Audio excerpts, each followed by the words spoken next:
l'occasion et le plaisir cet après-midi de voir la question suivante, formuler les produits à vocation satiété, quelles approches, quelles questions.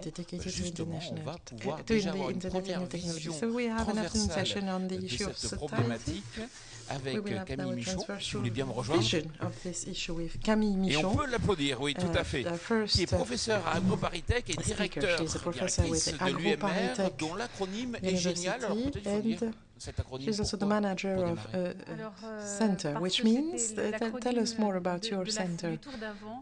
Qui voulait dire génie industriel alimentaire.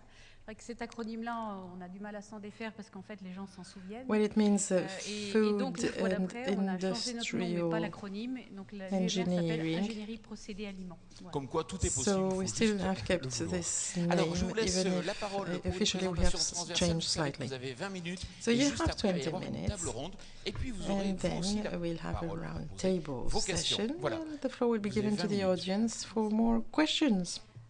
Alors, introduire une table ronde sur la satiété n'était pas forcément évident pour moi. Introducing c'est pas mon cœur de métier. A round table on satiety was nothing easy for me, but I must say I was lucky enough to chair a project called Donc Byzance. ça m'a donné l'occasion de travailler sur ce sujet-là, sachant que moi I was given then the opportunity to work on this subject. I am a physicist and a chemist. I work with foodstuff and I try to understand what happens with foodstuffs, but I also work with a certain number of partners, and our objective was to develop foodstuff that could help reach satiety or satiation. So these are our partners. Of course, what I'm going to present to you is very much influenced by our experience with the past Byzance project. I will therefore present you some slides that were already presented at the end of this project. It's a project that is funded by different programs and was completed in 2008. So we were 4 multidisciplinary partners. The first team was working on formulation and the physical-chemical aspects of grains. The second team with Mr. Ndi published a book on the knowledge acquired with this subject. The third team with Agnès Marcé-Balieri was more particularly focused on the food aspect, and the fourth team with Mrs. Vinois, who is going to be here with us as well, has contributed into the subject in different areas, both related to formulation as well as the sensory aspects, not to mention the nutritional aspects.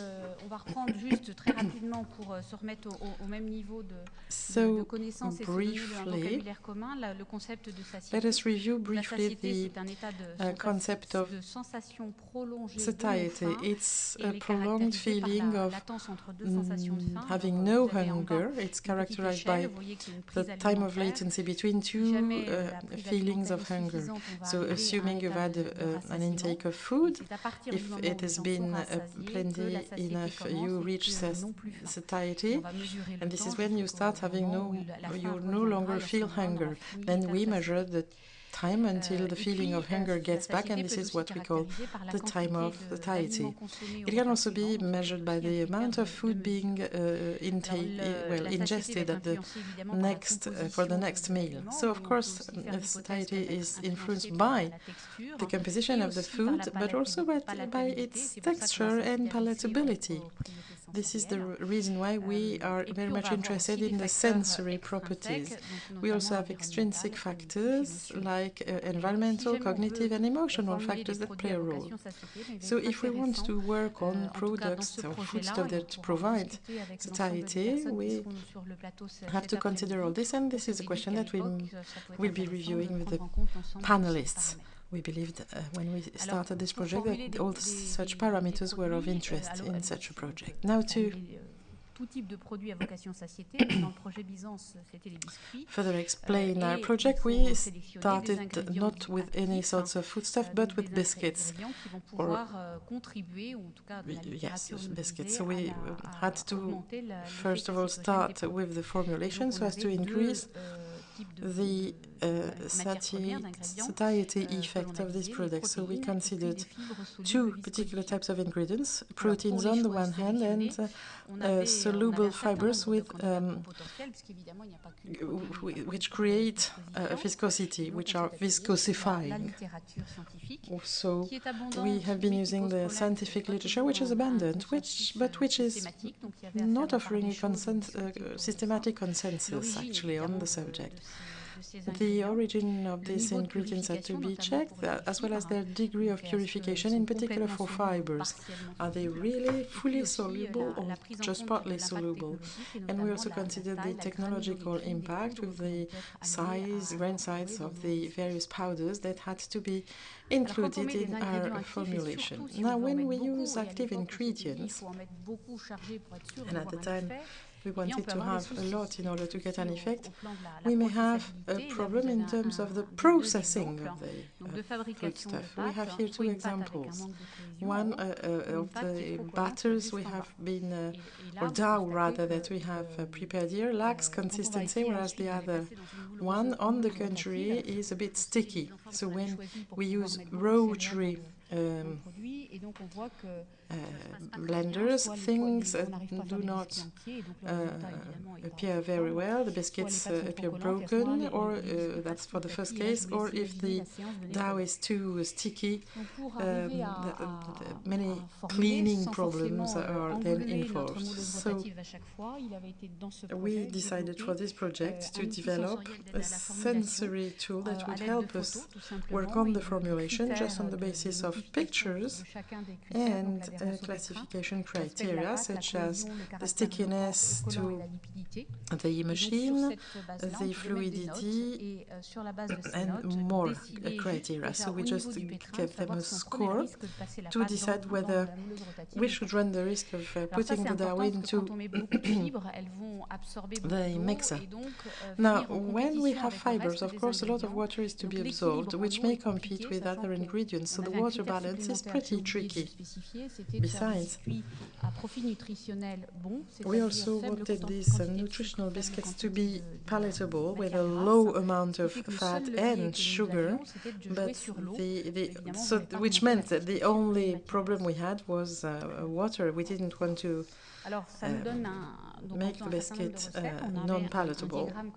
So this allowed us to come up with different recipes depending on our criteria. So depending on the color you see on the graph, you can see the yield that we obtain depending on the type of dough. And then we were able to define the optimum amount of water to get a good yield.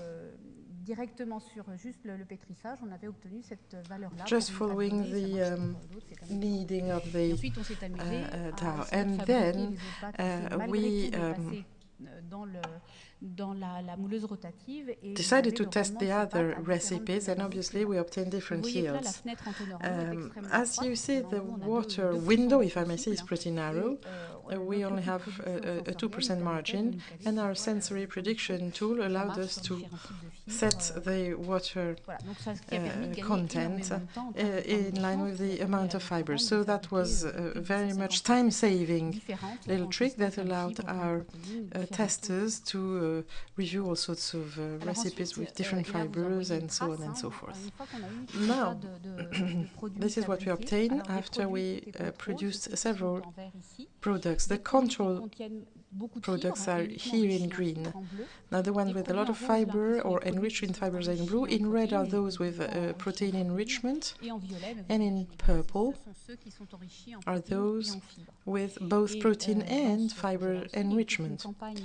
So a sensory testing campaign allowed us to assess the sensory properties of these biscuits and to assess a three-dimensional a picture of these biscuits with respect to their sensory properties. So in just a few words, we could obtain therefore the diversity of feelings and characterizations that we obtained from our testers.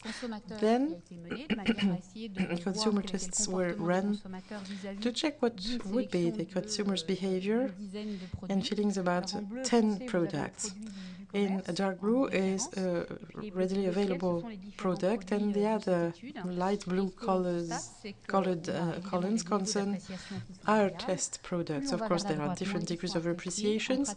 The more we go to the right, and the less appreciation these products got. Now, what is interesting to see is that on average, if you take a look at the various numbers, the least accepted here were also the least eaten before people could get to satiation.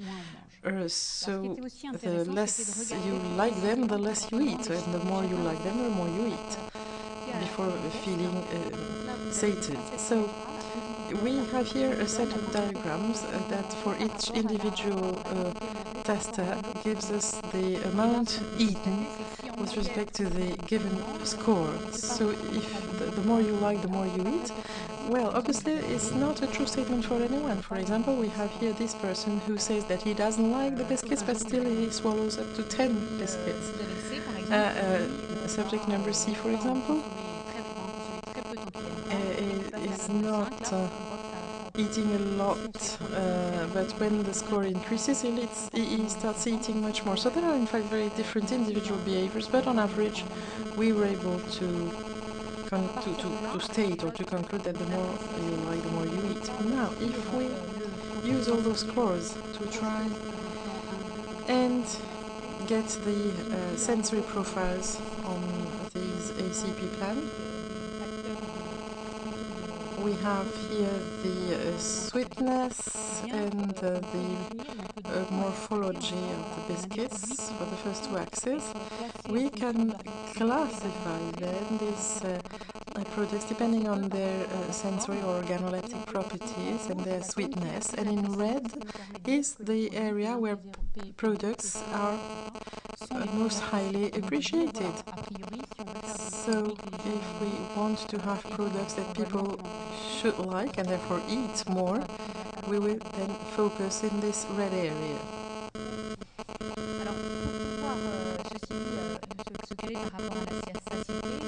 Now, what about satiety? It is very conventional to run hospitals trials, which is costly and lengthy. So with this project, we decided to develop panels, consumer panels for checking their actual satiety, and we tested them on different products so as to distinguish between those who could allow to reach satiety at an early stage and others. Now, on this particular consumer test, we also checked how much satietogenic effects were observed, and for the products before, we can see that now the graph is split into two blocks, one which offer a high degree of satiety and others that do not. And if we superimpose with the chart before, obviously the ones here are not very well liked, even if they offer a high degree of satiety, whereas on that side of the graph we have products that are obviously enjoyed by subjects, but which also provide an easy degree of satiation. From then on,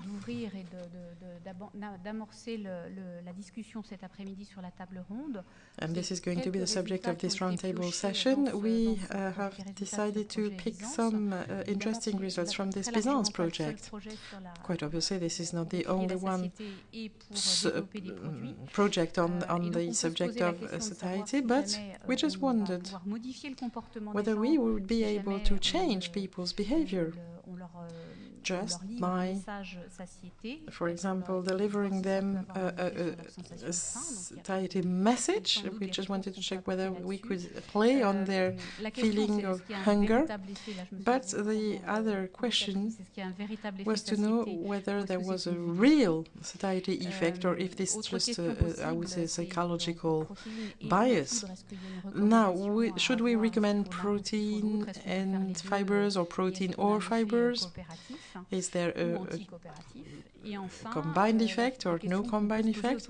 And one other question that could be raised is about the so-called multi-criterion optimization. We did take into account a certain number of criteria at the same time, simultaneously in this project. Now, the question is to know whether this is too complex or is this an interesting lead to follow for this kind of project. Thank you very much. Applaudir. Je vais récupérer un micro supplémentaire, s'il vous plaît. Thank you very much. I think we can give our speaker a round of applause. I'll pick another microphone and I will now ask aux autres intervenants de venir nous the rejoindre. other speakers to come here with us on the podium. Alors, je vais demander à Marie-Hélène Sagnès de venir nous rejoindre. Vous êtes directrice Marie-Hélène Sagnès, please come up. You are the corporate manager for nutrition with the Rocket Group. Sophie Vinois works as a research worker with Angelis International in the field of nutrition. Then we have our researcher with AgroParisTech. Hélène Labouré is also a research worker, but this time with Dijon. And last we have Étienne Maillard, the coordinator of the Technical Center for Panification for the Le Safre group. So we can really give them a warm welcome. Alors, moi j'ai une première question déjà pour démarrer. On va repartir. I have a question to get started. Let's get back to physiology and knowledge. Agnes, would you like to please pick up a mic? My first question is pretty easy. What is our current state of knowledge concerning the major steps in food intake? Alors, ce qu'on sait, c'est qu'on a effectivement un peu, comme l'a rappelé Hans Berthoud ce matin. Well, as Mr. Berthoud mentioned this morning, we know that there are physiological and metabolic effects that appear after ingestion or even right after the intake of food. And there are also other extrinsic effects, as Camille mentioned. That is that our hunger and our satiety is not only driven by what our body feels, but also by what we have learned. We have learned how to ingest food, and our body remembers that, but also the fact that you eat with someone you enjoy, you like, or you, on the contrary, dislike, and are not happy with, or depending on your current state of stress, may change your attraction for food. So obviously it's a complex subject. Now the human body. Systèmes qui sont mis en cause. Oui, tout à fait. On a effectivement des phénomènes hormonaux, des phénomènes qui commencent dès l'introduction de l'aliment dans la bouche, puisqu'on a des senseurs au niveau de la bouche, et une équipe de Dijon ici pour en parler pas mal, l'équipe de Philippe Bénard. Et puis aussi, on a des phénomènes qui vont se passer dès l'ingestion des aliments au moment de la distension de l'estomac, puisqu'on aura des informations qui vont revenir au niveau du cerveau par l'intermédiaire mediated to the brain through the vague nerve, for example, that was mentioned this morning too. And once the food gets into the gut, there is a secretion of hormones that go either through the circulation or the nervous system, and that then reach different areas of the brain so as to send messages, such as, for example, we've eaten enough, we'll have to stop, or on the contrary, we've not had enough food, we need more, etc.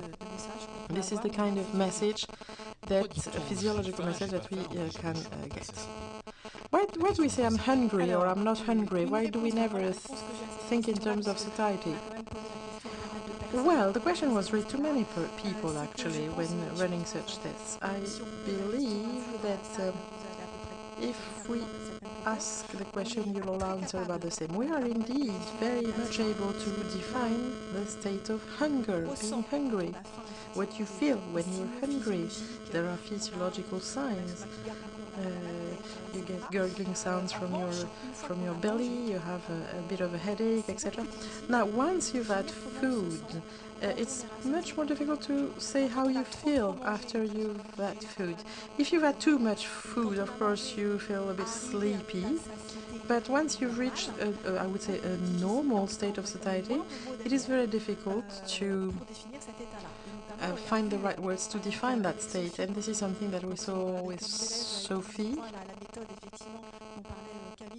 when they work with this satiety panel, allowing to screen foodstuff without a heavy methodology, where the words used by the people taking the tests, the words used whether they were hungry or no longer hungry, appeared to be very much wealthier before having food than after having food.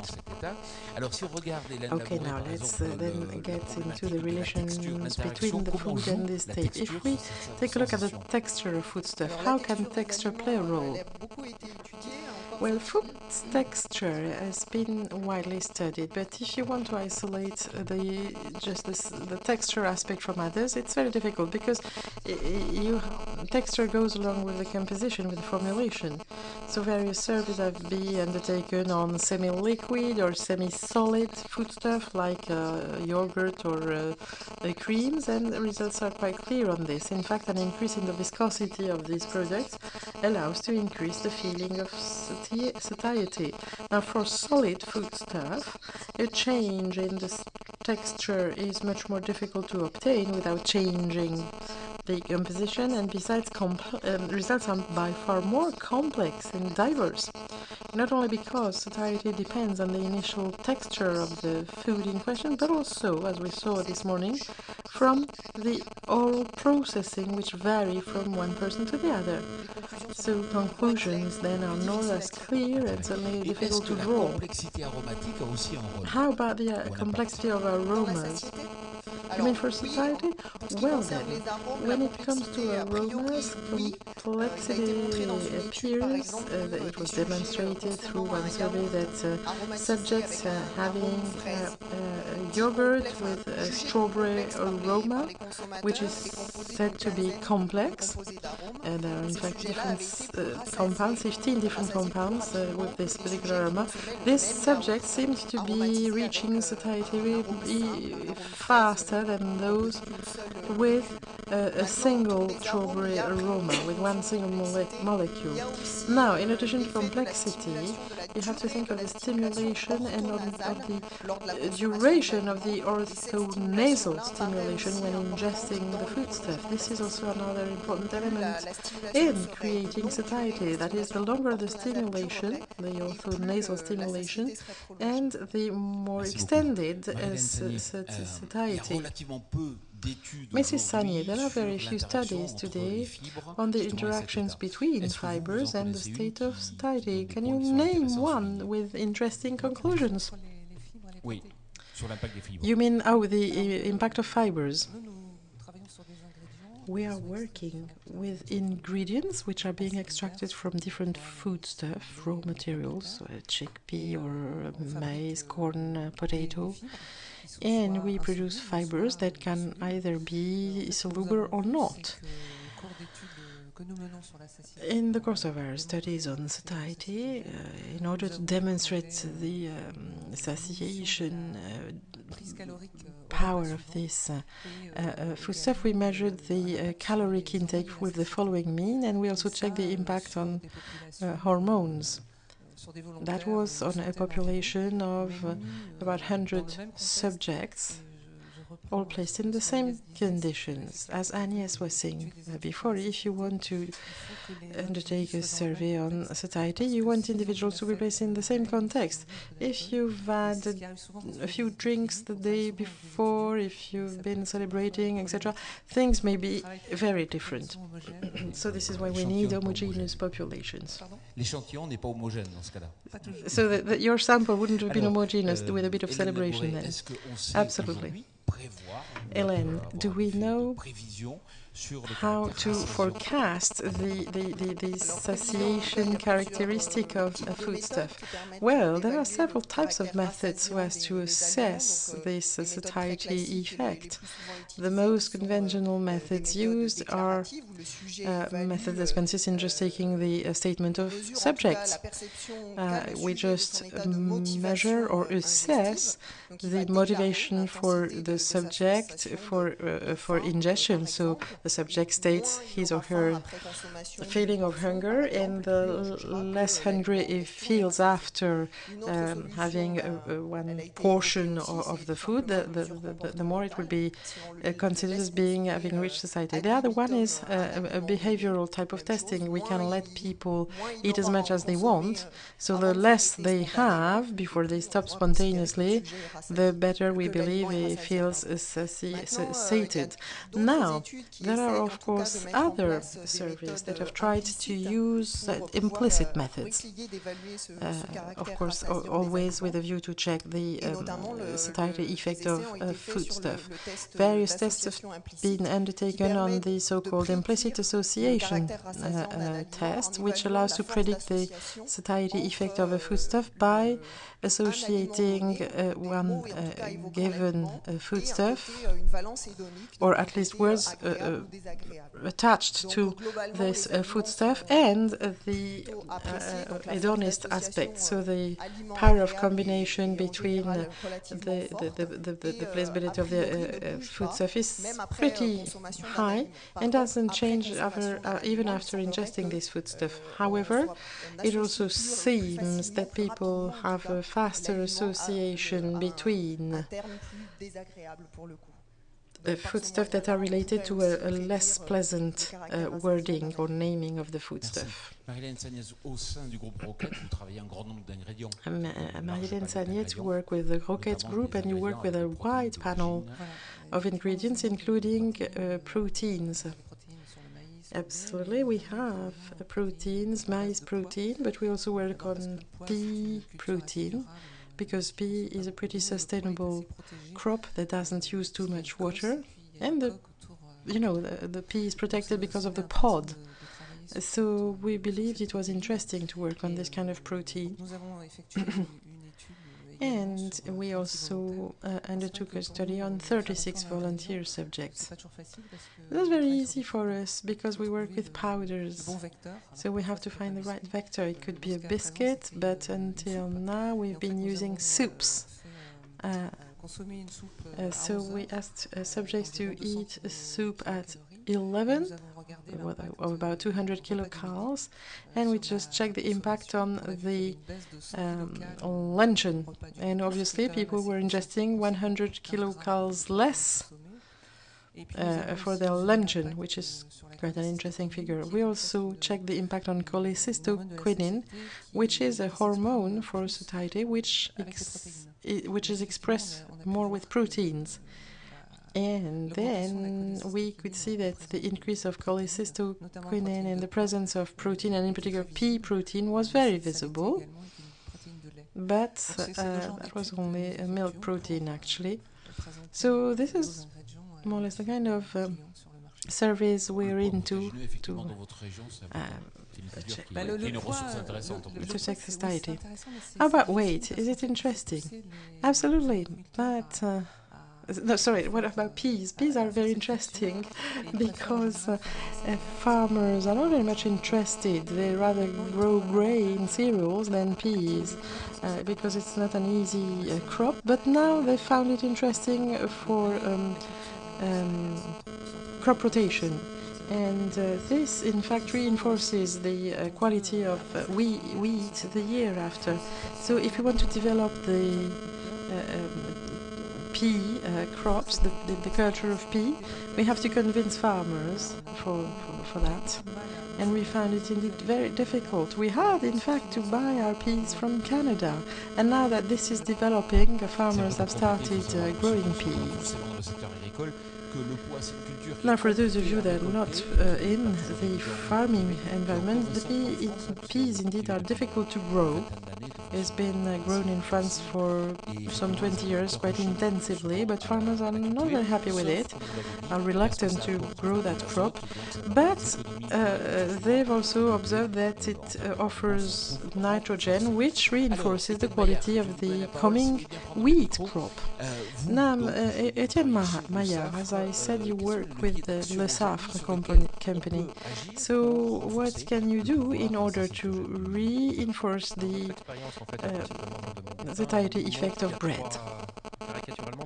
Well, indeed, our area of expertise is bread, and there are 3 or 4 elements we can work on to increase satiety. First of all, the raw material, if I may say, whether wheat or other cereals, but in some cases also salt. Now, the processing is also important. It has an influence on the nutritional properties of the product, the degree of processing, or the type of processing.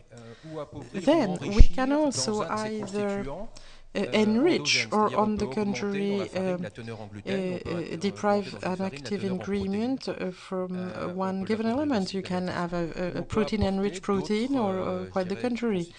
We can also introduce other elements like fibers by using bran, but we can also introduce different plant fibers or fruit fiber, and in the same way it can be further enriched with different vegetable or plant origin proteins. So the first point is that.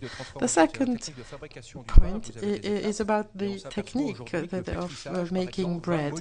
Kneading, for example, change the nutritional properties of bread depending on the intensity, the speed of kneading, which have an effect on fermentation.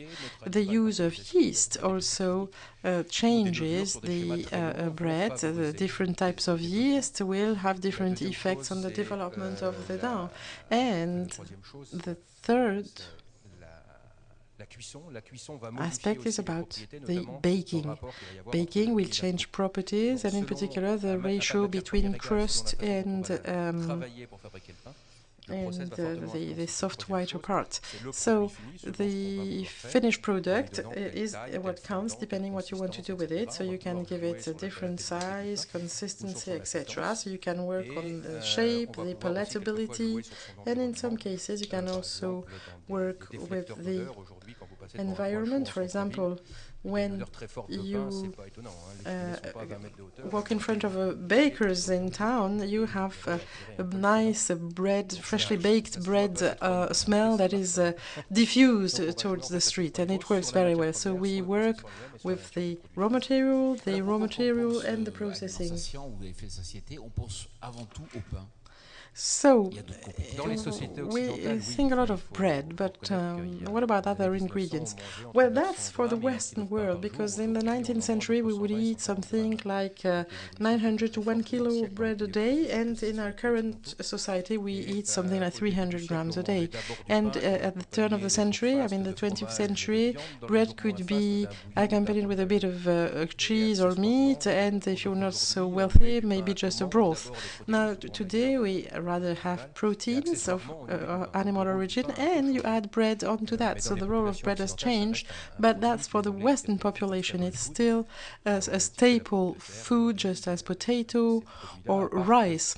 So as a staple food, this is something that we eat 3 times a day in our societies. So today, in fact, we realize that bread has changed a lot to the benefit of other products, cereals that haven't been processed, used in breakfast cereals. There are more animal proteins. And there's also the fact that in France we consider bread as a very cultural kind of product. We think that it's up to the consumer to adapt to the taste of bread rather than industrialists adapting to the taste of the customer. And bread, culturally, is considered by the consumer as a product that is difficult to be a vector or anything else.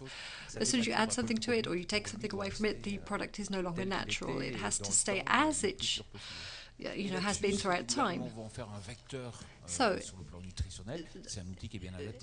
if the bread becomes a vector in terms of nutrition, that's something that has to be concentrated on. I think you have to differentiate between 2 countries, countries who have a stagnating kind of food culture, but you've also got to look at the qualitative aspect of bread. A lot of work has been carried out in terms of the salt content of bread, a lot of work, a lot of communication about reducing salt in bread. bread has been used in terms of content, fiber content as well in communication. And then there is the concern of mature country governments in relation to the quality, but also to the quantity. And the second thing is that the price has to be limited. It has to be accessible to everybody. There are still countries where the price of bread is set. It has to be available throughout the country as well. That's another notion. You have to be able to therefore conserve the product. So it really depends on the country and the government on how bread is seen.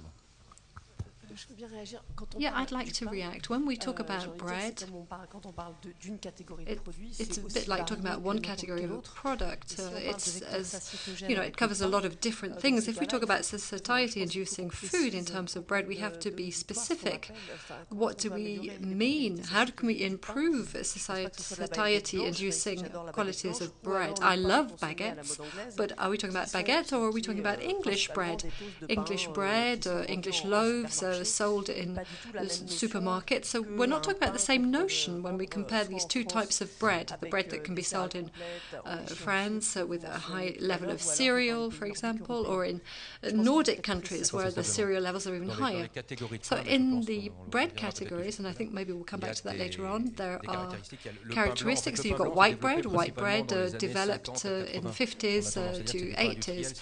We tend to say that it's industrial bread. It has a high volume, it's very poor in elements other than gluten.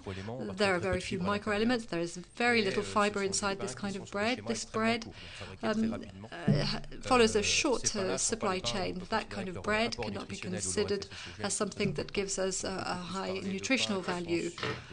We can talk about other breads.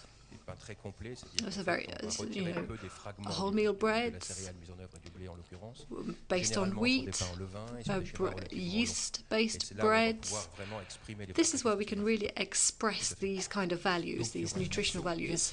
So there needs to be targeted action. Marie-Hélène, earlier on we were talking about the different types of products that you work on.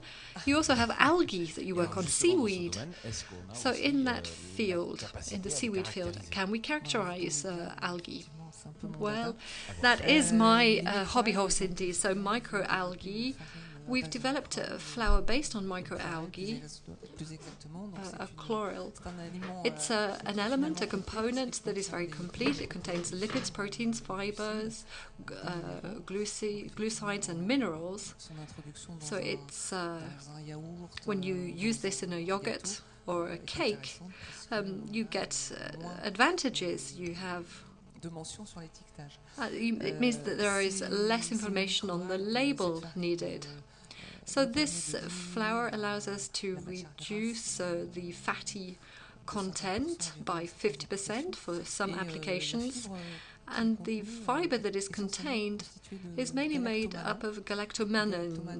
Galactomannan, it's like fenugreek.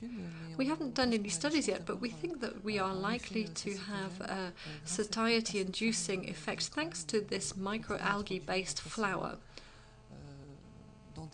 This is something that can be used in pastries, in cakes, in bread, etc. Today, the production of algae, is there a high level of production? In tonnage, no, not very high. We're talking about thousands of tons of cereals and a potential of 5,000 tons a year of microalgae flour once we've reached a full capacity of what we've set up. But it is a start, and it's another way of using raw materials, in order to obtain a biomass. We haven't focused on yeast as such yet with these microalgae. So it's pale yellow, it's not green. So for those of you who don't know, how do you cultivate microalgae? Well, you cultivate it in a fermenter. You can use the sunshine as well. People always think that seaweed grows in the sun. It seems obvious, but in fact photosynthesis also works at night time. So at night time, the plant consumes starch and glucose and gives off CO2, so you can do the same thing at night time.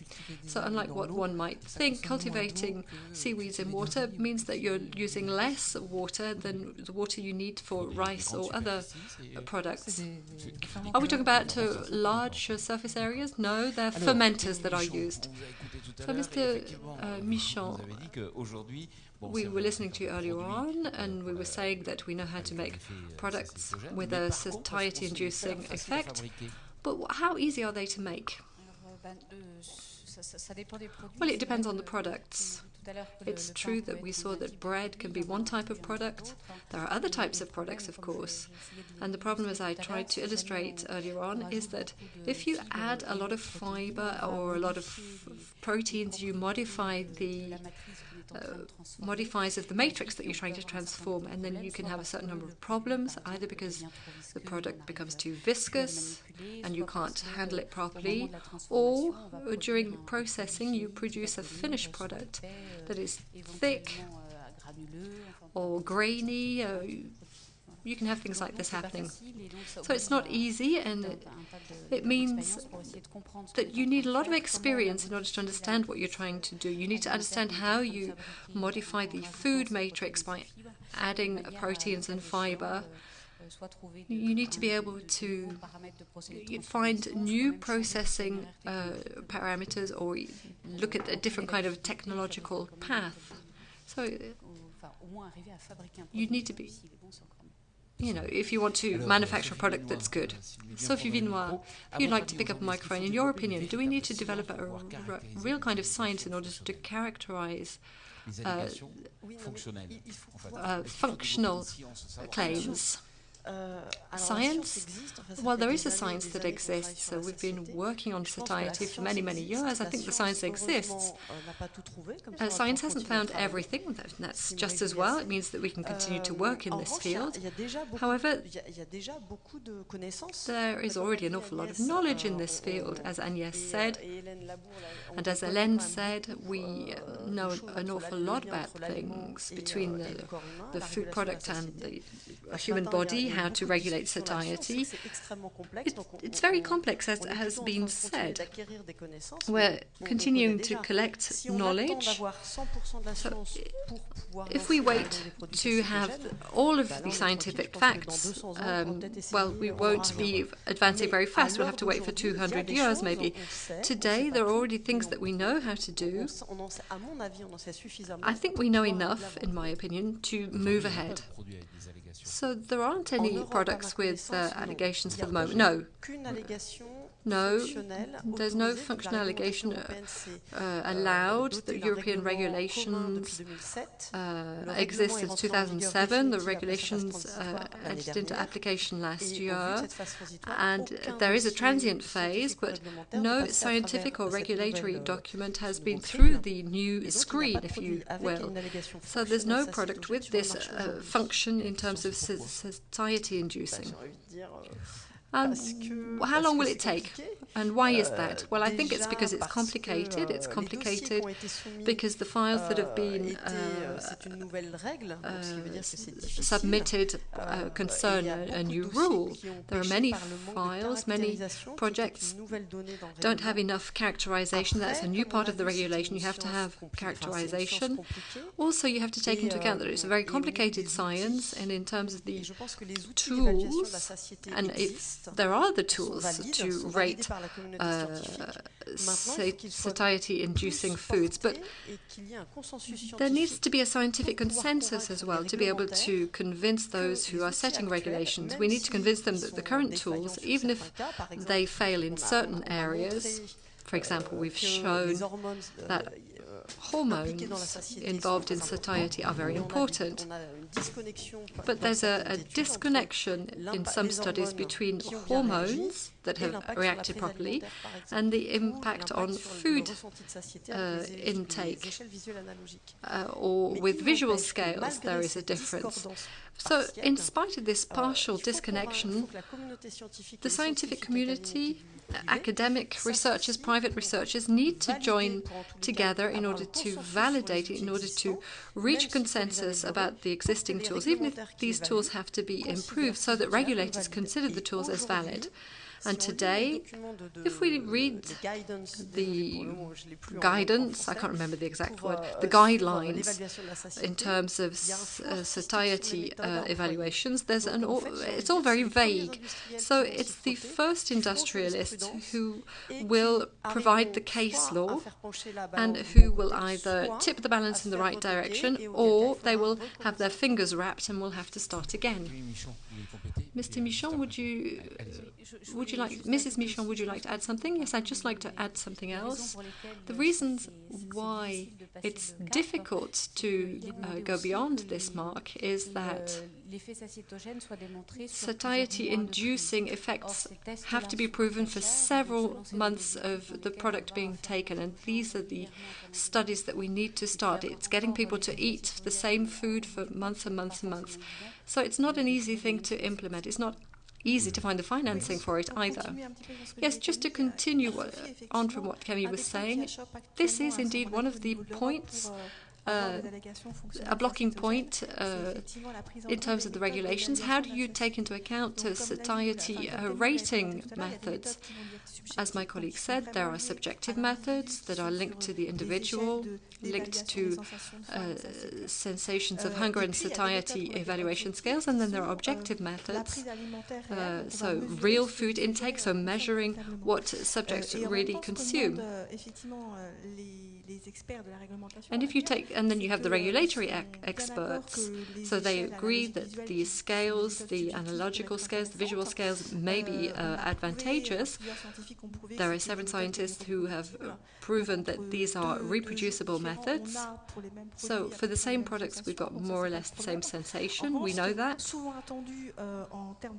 In terms of results, if you want to apply satiety-inducing foodstuffs, you've got to look at the drop in intake, in food intake, and you've got to look at the drop in weight consequently.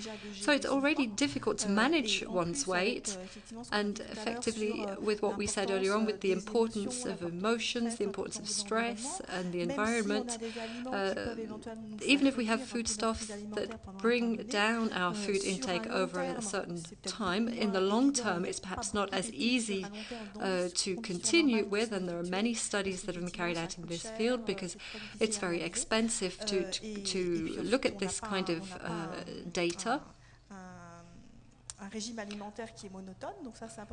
So it's important to have lots of different factors, lots of different foods that are rich in proteins and fibers. Now, we can bring down the food intake and manage weight in this way, but it's difficult to get everything to gel, and that's what regulations require. Very often, there is no proof that certain foodstuffs prevent people from nibbling in between meals and allow for satiety. Yes, just to continue what Agnès is saying, that's why it's so important for the scientific community and the private and public research community to be able to disconnect the interest for the consumer of satiety and the management of weight. Weight management, I don't think we'll ever be able to manage that, and a product will never be able to make that claim that it can manage weight. It will be seen as misleading because it's absolutely impossible that a product alone can help somebody to lose weight. We know that that won't work, so we're safe for the next 2 years. So the scientific community needs to take that into account. Satiety is interesting for consumers, but regardless of the question of weight management, weight reduction, we can only say today what has been proven. We can't talk about weight management, but at the same time, we mustn't ask for that requirement in files.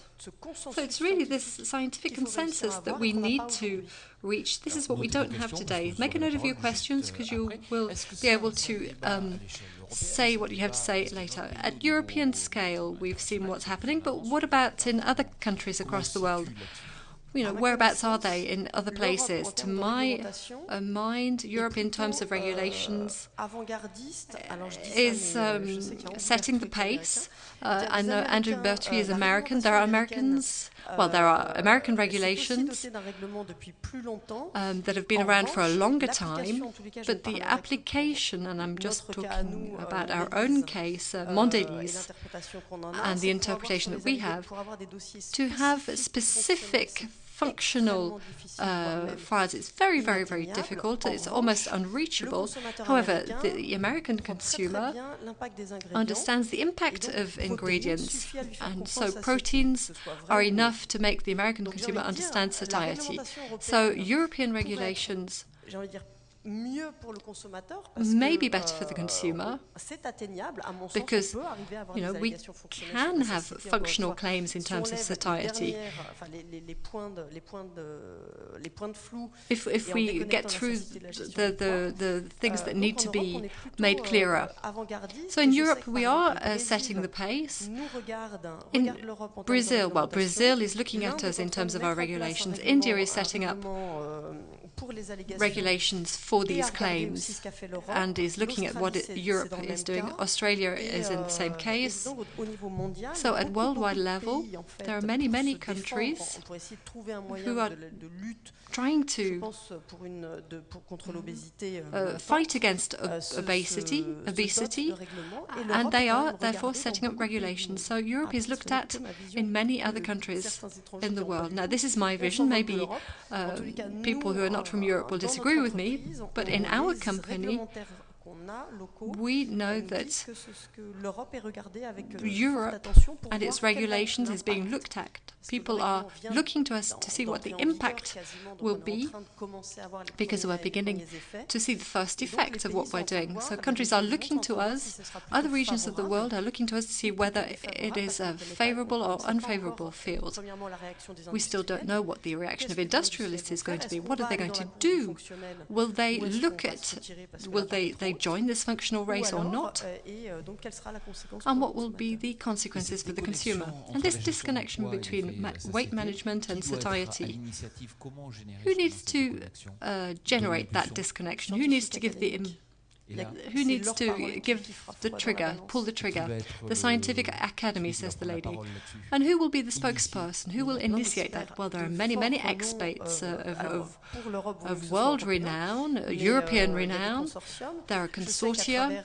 I know that through Europe, the International Science Institute in Europe, there is a task force that exists focusing on energy balance and food behavior. So there are industrial researchers and academic researchers who need to get together and talk about these themes. There is this task force. 2 papers came out in 2010, but that's not enough. That's just one channel. So then we need to have more consortia. There's the Satan Project, which is focusing on the question of satiety as well. But the ideal situation would be to have a big, big workshop with all the big experts in satiety, jotting down their ideas and drawing up a white paper. Do you agree with this? Does everybody agree with this? Do we need to have some kind of impetus? Some kind of trigger? Agnès, you have the microphone. Yes, this is a discussion that we've often had and that I often still have with colleagues in Europe and even in my own laboratory. I think it's important to disconnect this obligation to manage weight linked to the feeling of satiety and the increase in this feeling. I'm really convinced that we can help people to gain less weight, less quickly, etc. We can really help them to manage their weight, but we mustn't oblige them to take satiety-inducing food. We shouldn't have it all focusing on that. That's ridiculous. So getting people to eat the same thing day after day in the same conditions, well, after a while that person will not want to continue down that path. What happens to food pleasure in that situation? You need to have a large range of foodstuffs. It's much better than to have just one foodstuff that is satiety-inducing. Earlier on, we were talking about reaching satiety. We know that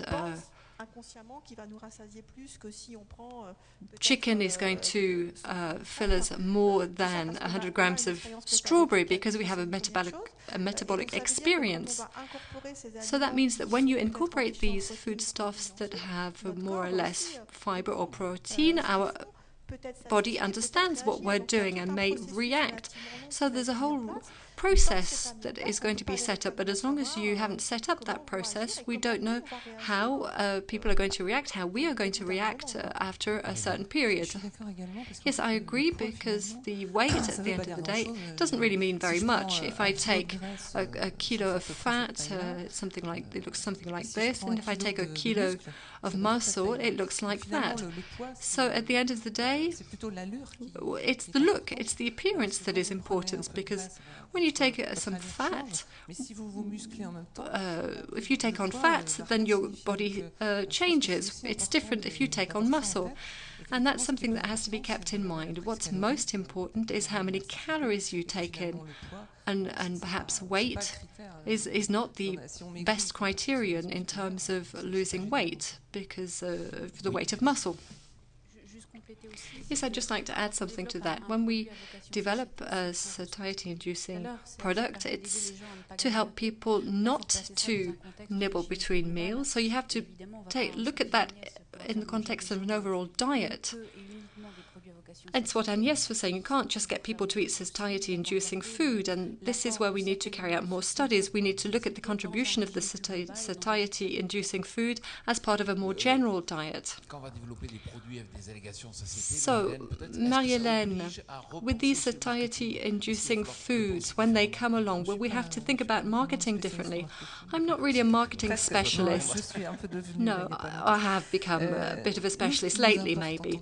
So what's important for us in terms of ingredient manufacturers is to follow the regulation, but it's also to provide our customers, we work in the B2B situation, to provide them with solutions and to say that perhaps that they may be able to make a claim with the product that they're manufacturing. So fiber for satiety, proteins for satiety. But the objective is not just to sell a protein or one product. The idea is to have a kind of a holy grail. To have a bariatric diet rather than to have some kind of bariatric surgery. This morning we heard about genetics and addiction and physiological deregulation. When you suffer from this kind of deregulation, you can follow a bariatric diet and come back to normal, and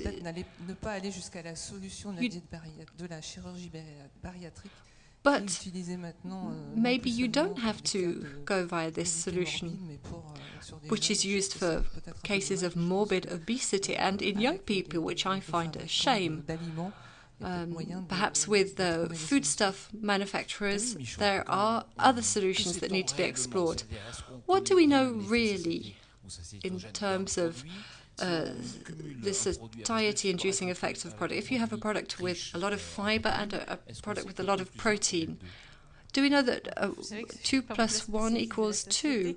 Now, I'm going to find it difficult to answer this question. I'm not a specialist in satiety. Who can answer this question then? Well, I think we've seen that there are effects. The mechanisms are not the same.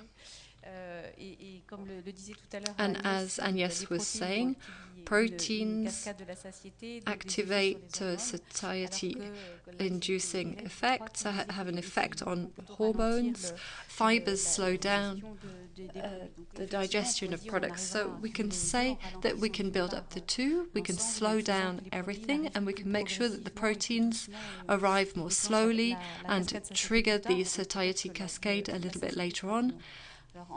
So in practice, it's not as simple as that. You've got all of these different mechanisms. As Sophie was saying, there are still things that we need to discover. We can't explain everything, but globally we can see that putting the two together is a good idea. Tell me if I'm getting this wrong. There is an accumulative effect? Are there no antagonistic effects? Well, once again, you know, you can't, it's not all black or all white. We've seen the B-Sense project, the publication is being drawn up, so it will be interesting. It will look at the different synergies and the different complementarities that can be found. We've seen that gastric emptying is important with viscosity. Things are not always connected. This slows down the formation of the bolus. The idea is to make sure that the signal lasts a little bit longer. So, you know, it's all about dosing and finding the right response, and that's what research has to focus on. In fact, there's a lot of research in this area already, and it needs to continue. So for an industrialist, a researcher working in the private sector, these are the big issues, you know. What is the right kind of match? In terms of the ingredients, complementarity between fibers and proteins, yes, we have to take that into account. But what are the doses? What are the fibers to be used? What are the proteins to be used? I don't think we've reached a consensus from that point of view. And there was something that Ellen was saying about texture. That is fundamental. Semi-solids, solids, semi-liquids, viscosities. So we've done some nice work in this area. But when we get to solid solids, things are much less clear. And we know, nevertheless, that there are some products that are less satiety-inducing than others because they take up less room in the stomach. And there are very few data published in this area. Now, in terms of the foodstuff, we still have a lot of questions, but it doesn't mean to say that, you know, we're never going to get there. We're working on these areas. We're involved in academic projects. We're looking at ingredients. We're trying to make headway. Tomorrow, in the future, we won't know everything. But we just really need one combination to work for us to move ahead and have more satiety-inducing foods. That's the big challenge for private industry. So the idea is not to compare apples, fruits and vegetables and with a biscuit. The idea is to look at two products that are consumed at the same time, that can be consumed at the same time. One will provide satiety and the other will not. Hélène, is it true that today we're working on the progressive freeing of aromas? Yes, as part of that framework, and also in relation to texture.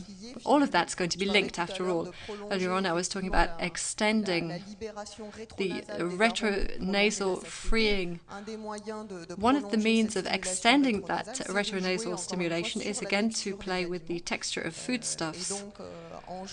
So if you look at that, we can extend satiety on the one hand because the textured food, the solid food, will have the right fibers and proteins, and also perhaps thanks to other ingredients like aromas, why not? I'm going to move backwards. We were talking about wheat. What about older varieties? Do they have a role to play? Do they have interesting characteristics that need to be focused on?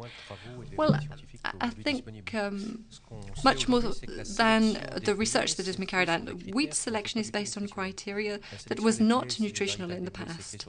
It's based on agronomic characteristic, so between yield and resistance. The second characteristic is its machinability, so the extraction rate that can be obtained, and it's how easy it is to crush it.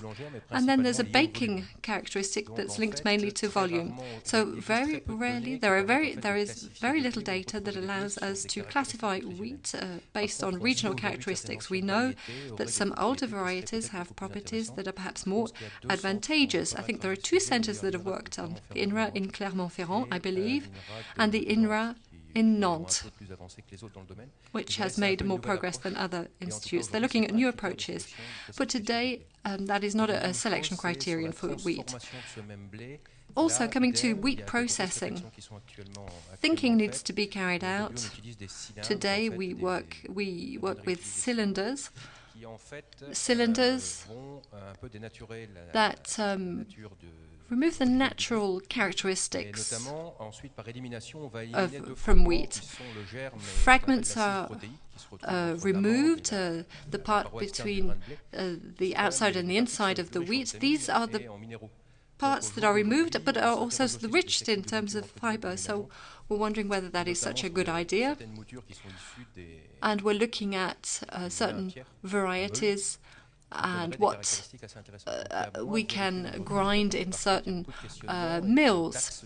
So there are different areas that need to be worked on, the type of wheat and the way it is processed. Yes, we need to work on the processes. It's not just about moving back in time, it's not just about working on niche products, but reintegrating older characteristics, that's possible, but you need to look at the varieties from the 1950s maybe, or do we need to look at recent varieties? No, much older varieties, that's what we need to focus on, much older varieties. Camille Michon. Rajouter aussi, c'est qu'à partir d'une farine donnée, dans la suite de la transformation, en fonction du rythme de pétrissage, en fonction de la quantité d'eau, on peut arriver à faire des produits extrêmement variés du point de vue de la texture. Et notamment, avec quasiment une même farine, on peut faire une baguette blanche ou une baguette de tradition française qui vont avoir des mie extrêmement différentes et qui ensuite, au moment de la mise en bouche et de la déconstruction pour ensuite l'avaler, va donner des portions qui sont plus ou moins importantes. Et on a vu des images ce matin, en fonction de l'état dans lequel on morcelle le produit avant qu'il arrive dans l'estomac, on peut imaginer que son devenir va être vraiment différent. Et là, on va pouvoir aussi moduler le devenir. Voilà. Donc, c'était juste dire aussi qu'au-delà des espèces, on peut aussi jouer au niveau de la techno et de revisiter complètement les itinéraires pour aller vers des produits plus satiants avec même composition initiale. Tout à fait. Alors je rappelle d'ailleurs que l'INRA et Clermont-Ferrand a une belle INRA and Clermont-Ferrand have a great collection of wheat varieties. Now I'm going to give the microphone to our hostesses, who are now going to come round with the microphone. Who would like to ask a question? Who in the audience would like to ask a question? Je ne parlerai plus jusqu'au moment où il y a une question. I'm not going to say anything until there's a question. Qui souhaite, non, sérieusement, qui souhaite parler, qui souhaite prendre la parole en anglais ou en français? You can speak whether in French or English. Si vous voulez bien, là-haut, monsieur. I think there is a question. Justement, on a parlé à l'étranger qui peut témoigner sur le côté réglementation. So we have quite a number of people from different countries who could say a word on the current legislation in his or her country. So we have an answer. You know, it's always difficult to get started. Si vous voulez bien vous présenter. Please be kind enough to introduce yourself.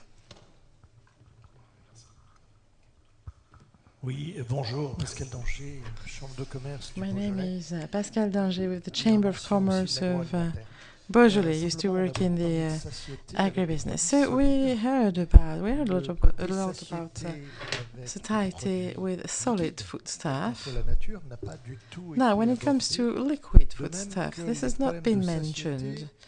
And in the same way, the issue of satiety for foodstuffs that are designed for sportsmen is also another question. So do you have any idea about the literature on the subject, the surveys existing on the subject? So fluids and sporting activities. Well, that's a very interesting question. Any works on fluid?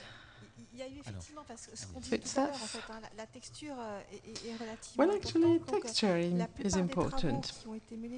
Most of the works that have been undertaken until now have shown that it is always difficult to compare the composition, because if you compare the texture of the products, you also have to compare the calories and the nutritional value, not to mention the volume of the product. We know that the volume plays a role on the distinction of the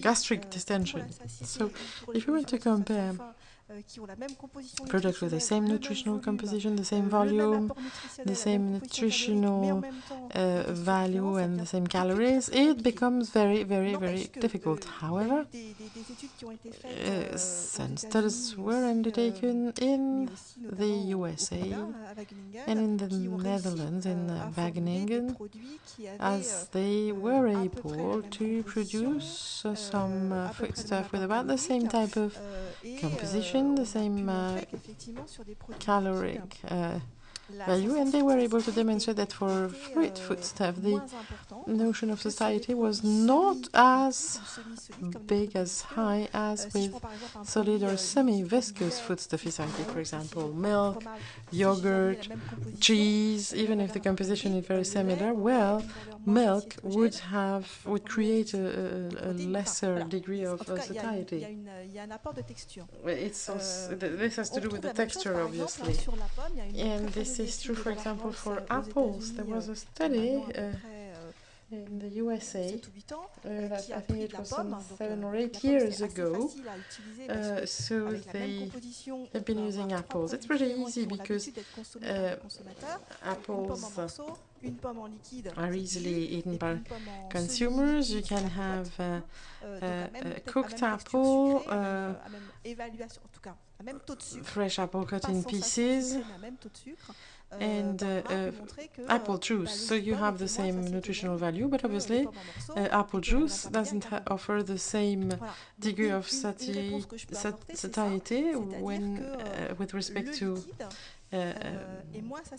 apple cut in pieces. So liquids do not offer the same degree of satiety. But when we speak about liquid, we have to think of different items, such as, for example, the experience we have with the liquid. Let's take soup. Soup can be considered as liquid or semi-liquid. For example, soup can offer a degree of satiety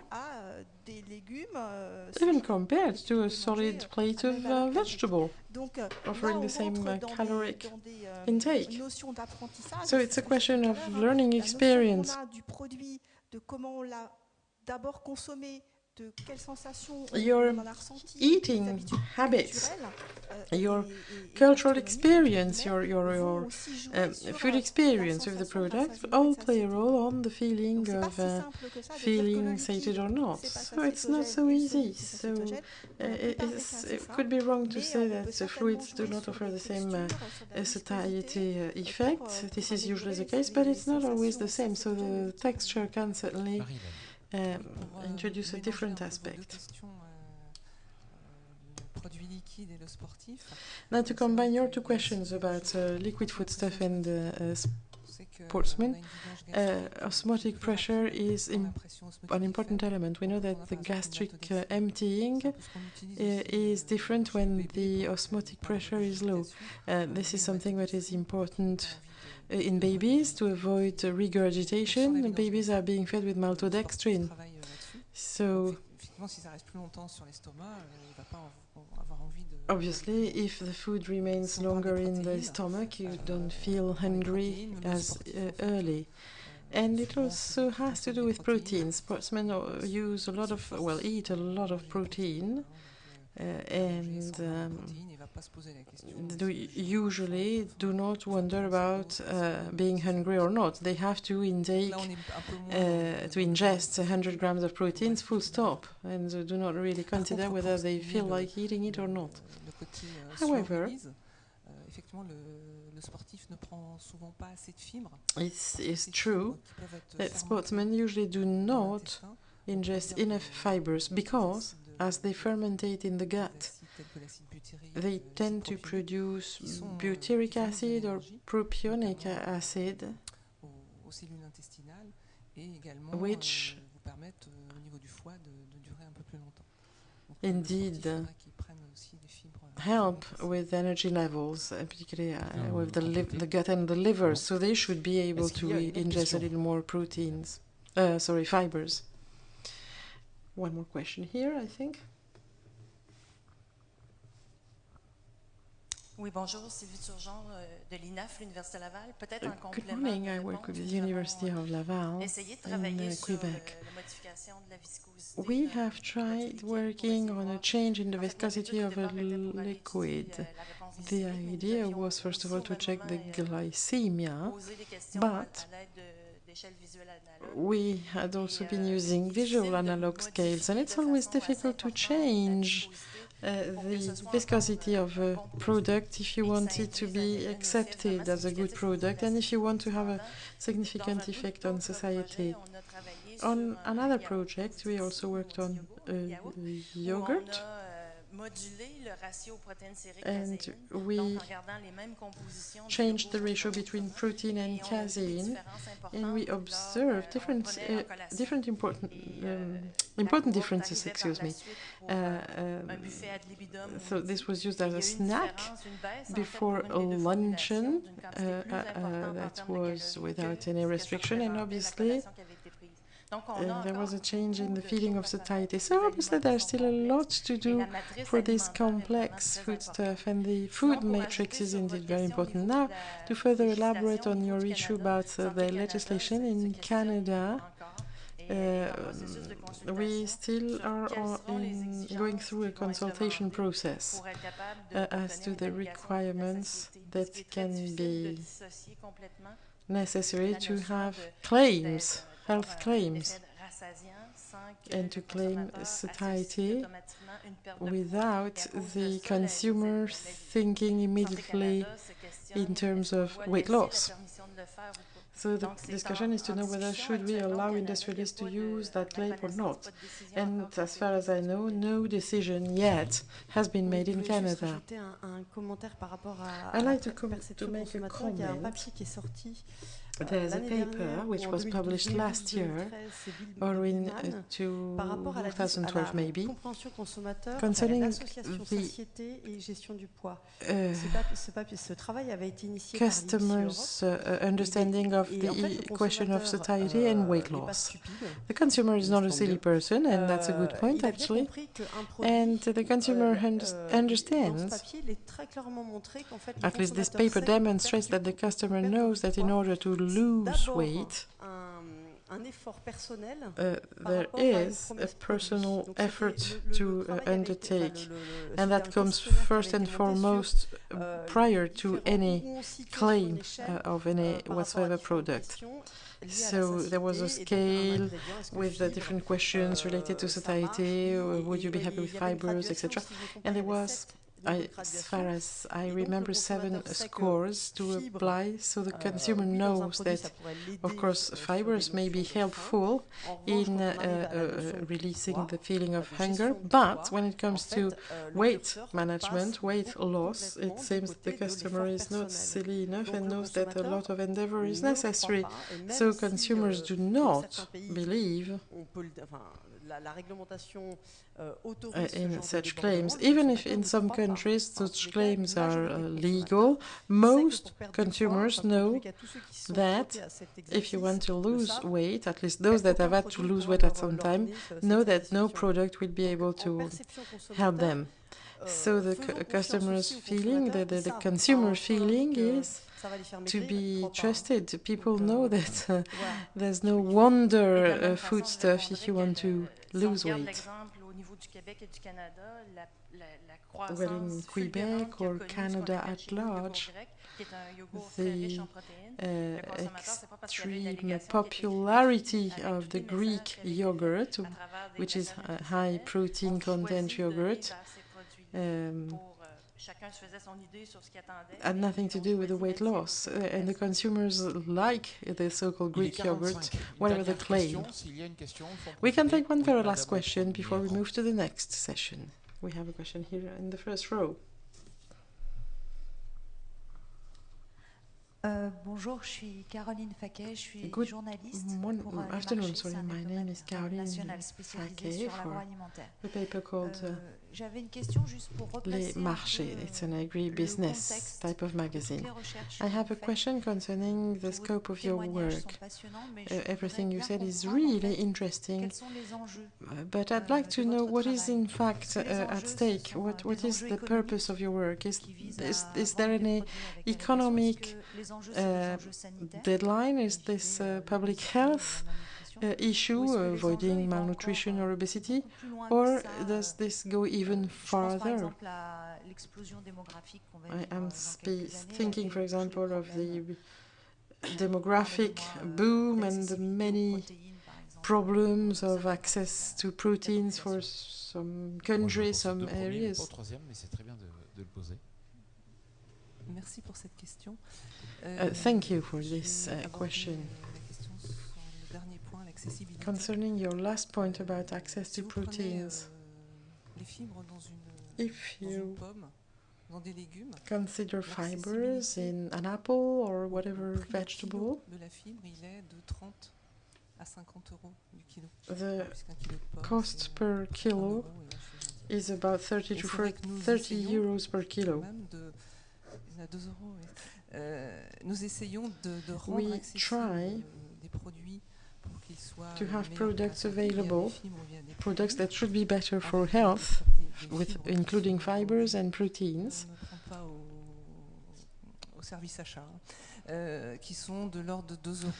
I'm not good at, if I were, I shouldn't be a good purchasing officer, but we make sure that we have something like 2 to 3 euros a kilo for proteins, for fibers, and a little more for proteins. If you calculate the price of proteins in a bit of meat, it's about the same, it's about 30 euros. So the idea is to decrease the cost of these interesting items, and industrialists are not there just to produce purified products, but it's also to remove some products that can be toxic. I hope I have answered your question. La réponse vous convient? Bon, alors très bien. Voilà, il est 45 passé maintenant. Si on veut respecter le timing, okay, it's 1:45.